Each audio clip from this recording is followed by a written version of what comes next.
Diane Sawyer of ABC's 2020 had an epic interview with Bruce Jenner, and he finally cleared up all the rumors regarding his identity. It turns out that he does identify as female, and he does identify as transgender. Now, prior to this interview happening, there were a number of tabloids that were spreading rumors about him, treating this story as if it was some sort of joke. So naturally, people were a little hesitant to have someone like Bruce Jenner be interviewed about such a serious topic. But I have to give it to ABC's 2020 and Diane Sawyer. They did an excellent job raising awareness about something that people should know about in the country. Now, we have two snippets of the interview for you that I want you to see. I highly suggest you go online and watch the whole thing. It was a great interview, and it really clears up some of the torture that he's gone through his entire life. Let's take a look at the first video. Bruce, always telling a lie. He's lived a lie his whole life about who he is. And I can't do that any longer. So can I take my ponytail out? Yeah, why not, huh? We're talking about all this stuff. Yeah, let's take the damn ponytail out. A symbolic moment after 65 years. In a sense, we start again. Are you a woman? Yes, for all intents and purposes, I am a woman. Now, he doesn't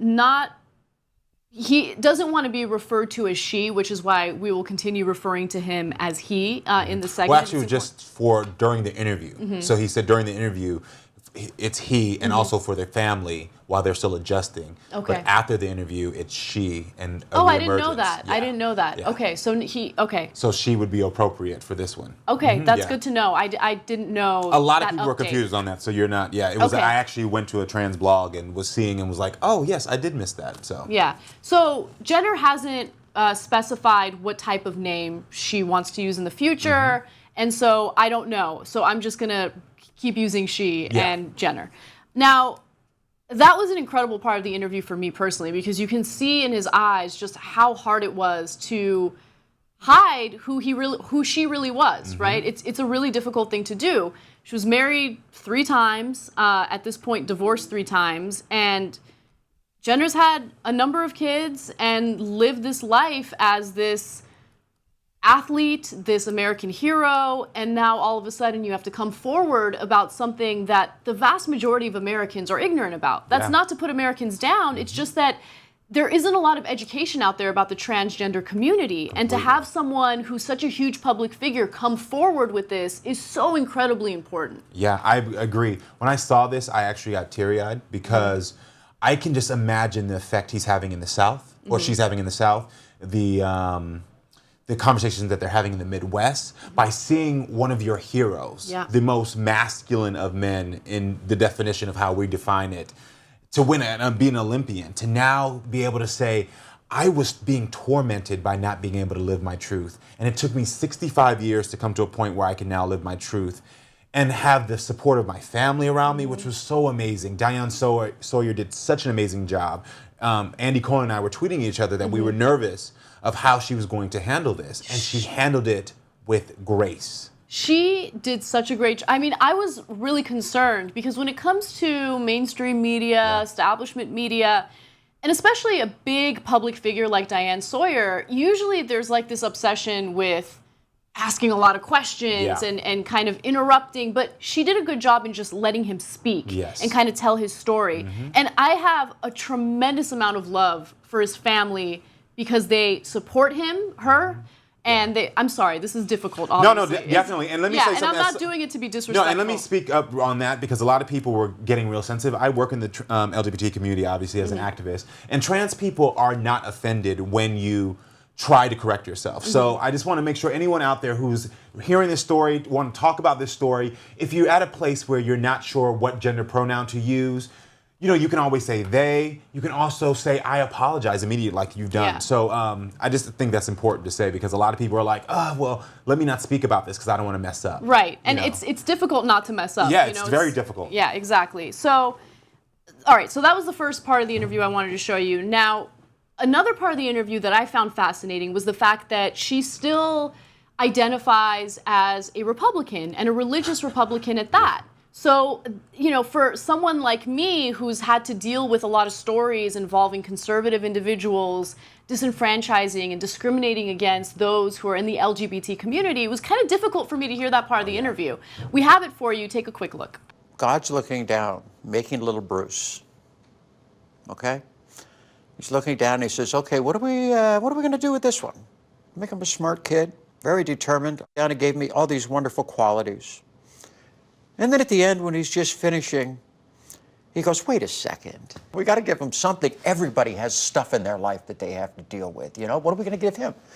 And God looks down and chuckles a little bit and goes, hey, let's give him the soul of a female. And let's see how he deals with that.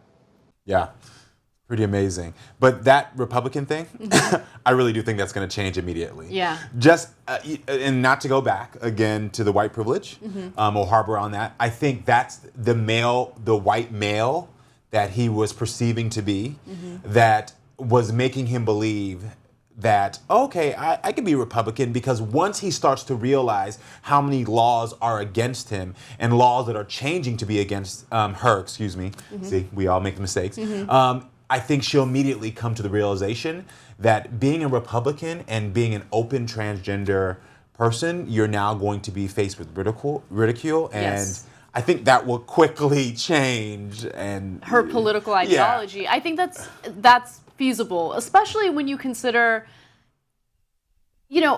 it's one thing to have one issue that you're passionate about and be against a political party because they don't agree with you on that issue. Yes. But this isn't just an issue. This is his identity. And when you have a political party that believes that your identity makes you strange or weird or abnormal, well, it's really hard to agree with them, even if you agree with their fiscal policy and everything else. Yeah. Yeah. So I want to give her a lot of credit for coming forward with this.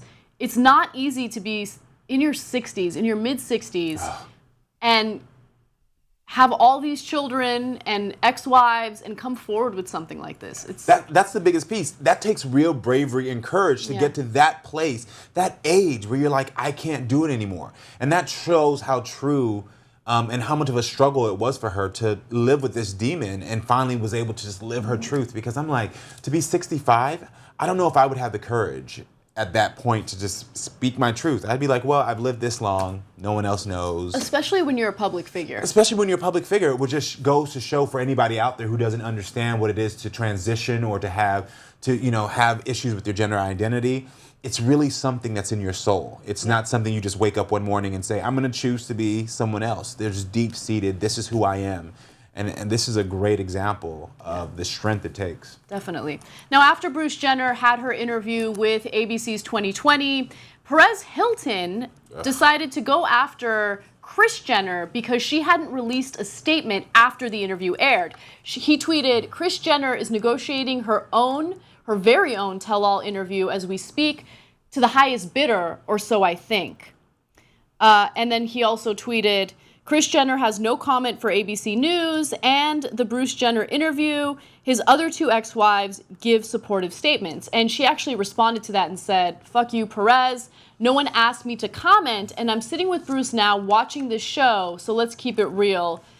The LOL seems superfluous, but whatever, she included that.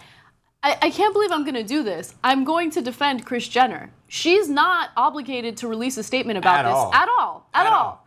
No. Yeah. I mean, what is up with people pressuring others to release statements about things? This is a very, very personal matter for her, Seriously, right? yeah. And if Bruce Jenner wants to come forward and share her story, by all means, please do it.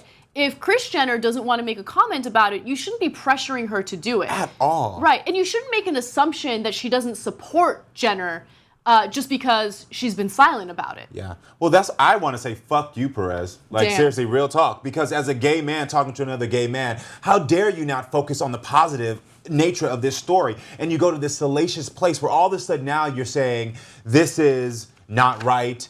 She should have made a statement. Those are transphobic statements that cause pain and hurt. Like, you're telling someone who's dealing with something, this was her husband, had children with, and you want her to make some public statement or even to say that she's trying to get some money off of an interview.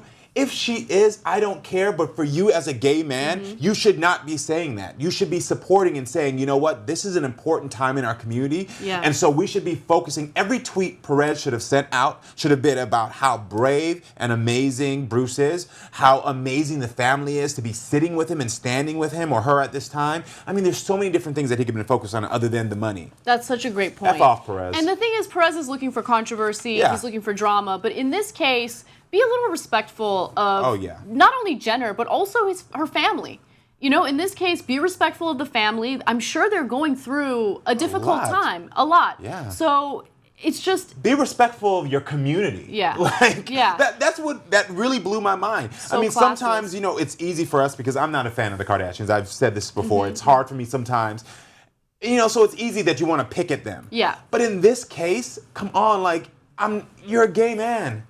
There's someone on television who's speaking their truth about being transgender, and you had the audacity to not focus on the importance of that and to sway this conversation to something ugly? Yeah. Get out of here.